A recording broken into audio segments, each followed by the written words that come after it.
Good morning, guys. It's Tuesday, January 13th, 5:25 a.m. Central Time. Grain markets are mostly lower this morning. March corn futures down 2 at 419.5. March soybeans down 6.5 cents at 1042.5. March Chicago wheat down 1.5 at 509.75. March Kansas City wheat down 3.25 at 523.5. March spring wheat up 3.75 at 569.5. USDA dropped a bearish bombshell on the corn market yesterday. Why don't we start there? So corn futures plunged nearly 6% yesterday following the USDA's bearish report, marking the largest single-day decline since June 2023. In the report, USDA raised its estimate of the 2025 U.S. corn crop to a record 17.02 billion bushels, an increase of 269 million bushels. The agency also increased its estimate of last year's national average yield to a record 186.5 bushels per acre, up from 186. Following the dry conditions last fall, many analysts had expected a reduction in both production and yield estimates. The agency also raised U.S. corn stocks as of December 1st to 13.3 billion bushels, the largest December 1st corn stocks on record. We apologize for being the bearers of bad news today, but we do need to discuss the data. Let's look at the size of the crop. Absolute monster, 17.02 billion bushels. That crop is almost 11% larger than the prior record from 2 years ago, or 1.7 billion bushels larger than that prior record. Just an absolute monster crop.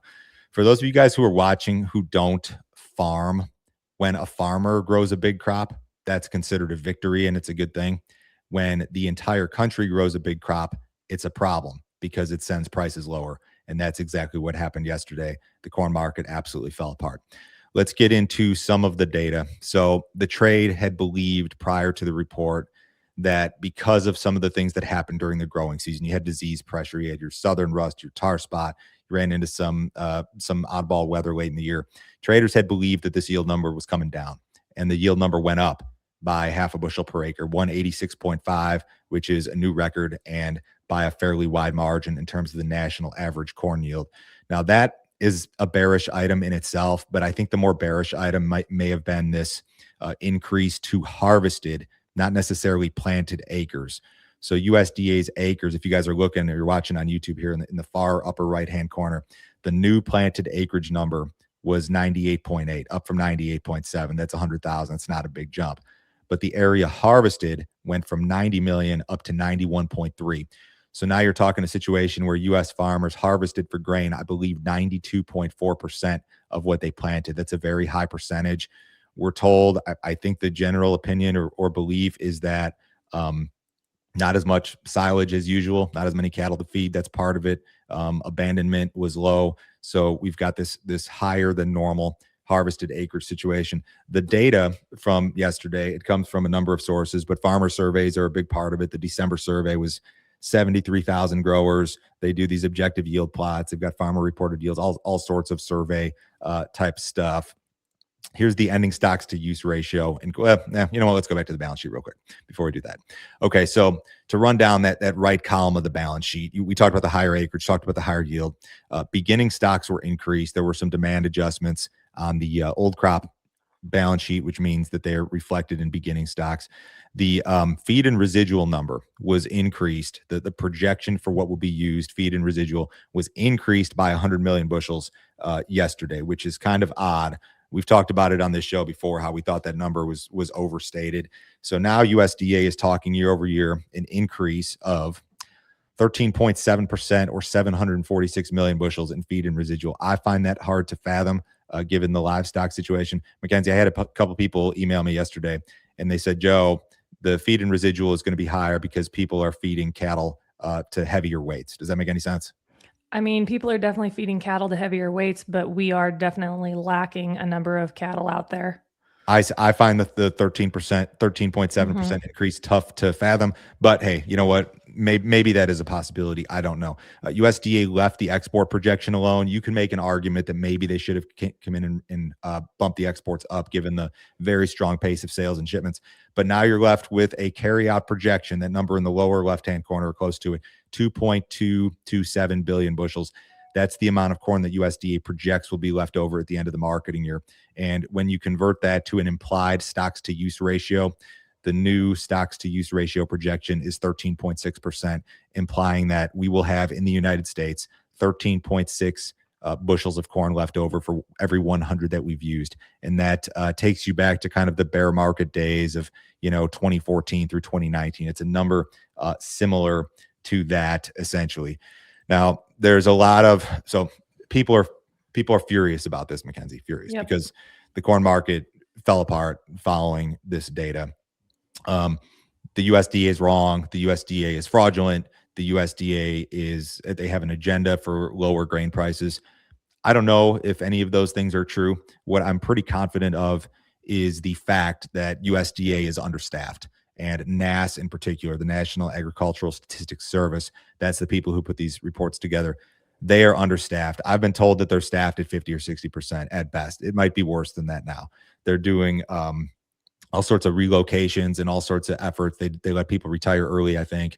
And I think it's showing up in the data. There's just been some really bad stuff the last couple of years. This year, the biggest kind of like bad thing that we saw was the big acreage adjustment higher from June forward. It was like 4 or 5 million acres in corn, which is just totally unprecedented. Last year, they kind of missed a lot of stuff. And when we got it to January in that final production report, the crop just wasn't as big as we thought. And the prices rallied after harvest, which was too late for a lot of growers. So NASS, the National Agricultural Statistics Service, they go on Twitter and they answer questions after the report. And I don't know that Lance Honig, who runs NASS, I don't know that he's ever going to tell you, hey, we're understaffed and that's why our data sucks. That would be my thought personally. But they talk about acreage changes and they were larger than normal this year. They talked about the government shutdown. They said all the data was available as normal. They talked about the survey, 73,000 growers. They talked about the grain and silage implication as it relates to harvested acreage. I get it. This report's very tough to stomach, and the price action is even more difficult to stomach. Corn futures fell, was 25 cents yesterday. I mean, that's the biggest. We haven't seen volatility like this in the corn market in a long time. And all of your previous support levels in this March contract or any of the contracts were busted. The last remaining area of support would be that low from back in August at 410 under the March contract. And it's tough to stomach the idea that you might go down and test that, but it's very possible the way that the charts look. To look at soybeans real quickly, there were not a ton of changes here, and it was not nearly as bearish as the corn situation. USDA bumped harvested acreage by just 100,000. Yield was left alone. USDA did make a nod to the very poor book of U.S. export sales, worst in the last 10 years. They cut the export projection. They raised the crush projection by a little bit, but all of this resulted in a higher carryout number, 350 versus 290 last month is the projection.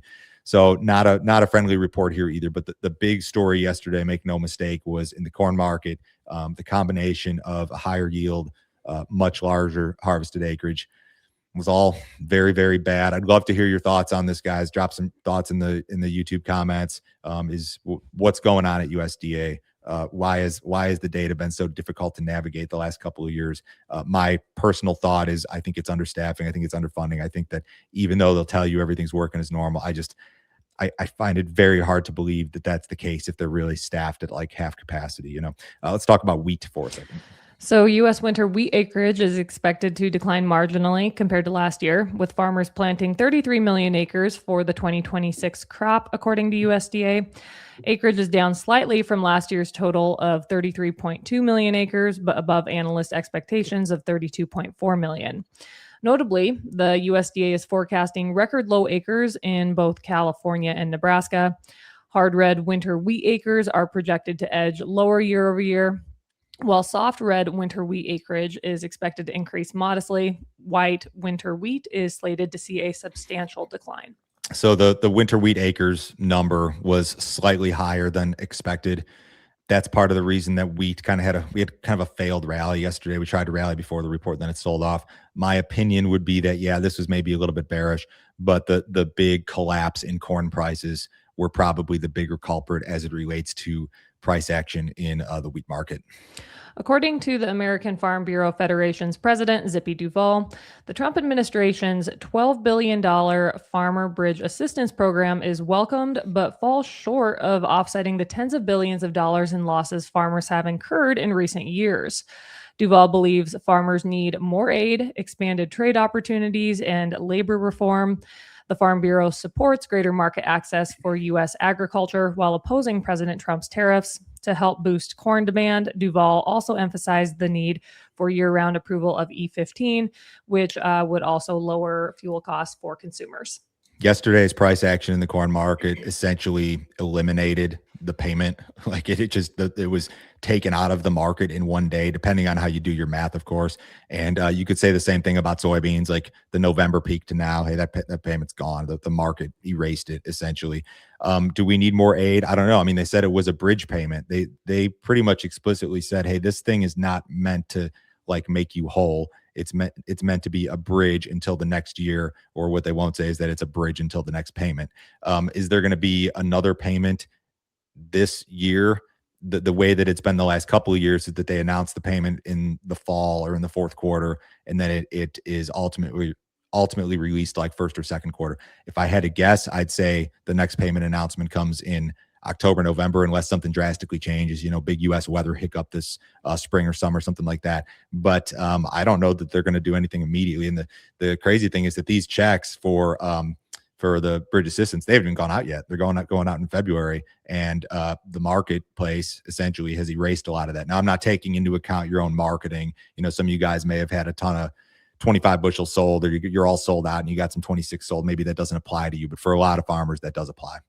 If you guys have not checked out our premium content, you sure need to do so. Joe, can you tell our viewers why report day is a great day to be a subscriber? I do a USDA snapshot video. I basically hit record about 2 minutes after the report is released, and I start talking about it. I throw the balance sheets up on the screen and I show you what changed. I was a little late yesterday due to some technical difficulties. I think I still had it out within 13 or 14 minutes of the release. But in any case, this is a very good way to just know what's going on and then go about your day. You don't have to do any research. You can just say, hey, this is what Joe told me in two or 3 minutes. Mackenzie is going to do our very first cattle market outlook with our friend Ross Baldwin from Ag Market today. So that'll be the premium video out later today. We're going to talk with Matt Bennett tomorrow about the report and USDA and all of that sort of stuff. We'll do a mailbag segment with Matt.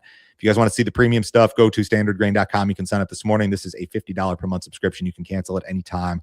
No other fee, no other obligation. Nobody will try to sell you anything else. If you guys like what we're doing on YouTube, you like the podcast, you'll absolutely love the premium stuff. We've got a ton of great guests. We've got longer form episodes. We talk about things that will help you to make decisions in your farm operation, whether it's marketing, crop insurance, agronomy, all of those things we talk about on a daily basis. U.S. soybean shipments surpassed pre-report expectations last week. USDA reported that 56 million bushels of beans were inspected for export during the week ending January 8th. The print was up 55% compared to the prior week and up 13% versus the same week last year. China accounted for 59% of the week's inspections. Corn shipments were near the upper end of expectations at 59 million bushels. The print was up 13% compared to the previous week and up 3.4% versus the same week last year. Wheat shipments were reported at 12 million bushels. The print was up 73% versus the previous week and up 2.2% compared to the same week last year. Admittedly, I did not have time to do a deep dive into inspections yesterday because of all the report stuff. However, accumulated soybean shipments for the current marketing year are down 43% year over year. And our big soybean shipping window, typically or seasonally, has already passed. So I think USDA is correct in its downward revision to the export forecast in soybeans yesterday, and it may need to come down further. I don't know. It remains to be seen what China will actually do and accept as it relates to these contra-seasonal shipments of U.S. soybeans to China that are supposed to happen. Corn, exactly the opposite as it's been. Corn shipments accumulated for the current marketing year are up 61% versus the same period last year. USDA's got a record corn export forecast punched into the balance sheet, and it's a number that could move higher even from the record projection that we're seeing right now. USDA reported multiple flash sales of corn yesterday. U.S. exporters sold 8 million bushels of corn to South Korea and 12 million bushels of corn to unknown destinations for delivery during the current marketing year. We need to see this, and we're going to need to see more of it. The way that so the corn balance sheet is awfully ugly looking, and it's going to be a tall task to get that carry out anywhere near 2 billion, because a lot of people think that the real number in quotes is like 2.5 billion. Because that feed and residual number is probably too high. The way you get yourself out of this is you export your way out of it. And U.S. corn is competitive on the export market. We need to keep doing business. We need to get that 3.2 up to like a 3.5 or a 3.6, which I know sounds crazy, but given the situation, if there's as much corn in the country as the government says that there is, 13.3 billion bushels, whatever the number was as of December 1st, we're gonna have to export it. The feed number is typically kind of steady Eddie-ish, doesn't move a ton, and they're calling for this giant year-over-year increase, which I don't see. Ethanol is pretty steady, Eddie. You got to export your way out of this. So we hope that we continue to see these flash sales. Republican lawmakers are pushing back against the DOJ's investigation of Federal Reserve Chair Jerome Powell, arguing that the investigation could undermine the Fed's independence and also stating that they do not believe Powell is guilty of criminal activity. During an interview on Sunday, Trump denied having any knowledge of the investigation. The investigation comes amid months of pressure from Trump on the Fed to further lower interest rates. After having thought about this for 24 hours, who knows? Is Trump telling the truth about whether he knew about the charges? I don't know. He's probably not. But in any case, the president, he can't have any say on the interest rate situation. He just can't. It can't get political. They've got to be, I know they say they're independent and maybe there is some political influence. I know the president appoints the Fed chair, but they've got to be independent. They've got to stick to their dual mandate. Hey, we're going to focus on the labor situation. We're going to focus on inflation. We're going to focus on those two things, labor and price stability. We're going to make sure that the interest rates are appropriate given what we know about those situations. I know Jerome Powell has a lot of flaws. People are not totally thrilled with his action. You know, he kept interest rates far too low, far too long during the inflation situation back in 21 and 22. But this really should not be the president's business. Interest rates should be left to the Fed. And I have a lot of problems with the Fed, as do a lot of you guys, but the president shouldn't be involved. What did cattle do yesterday? Cattle futures were higher. Live cattle were 27 cents to $1.52 higher. Feeders saw gains ranging from 75 cents up to $1.47. Box beef prices were also higher.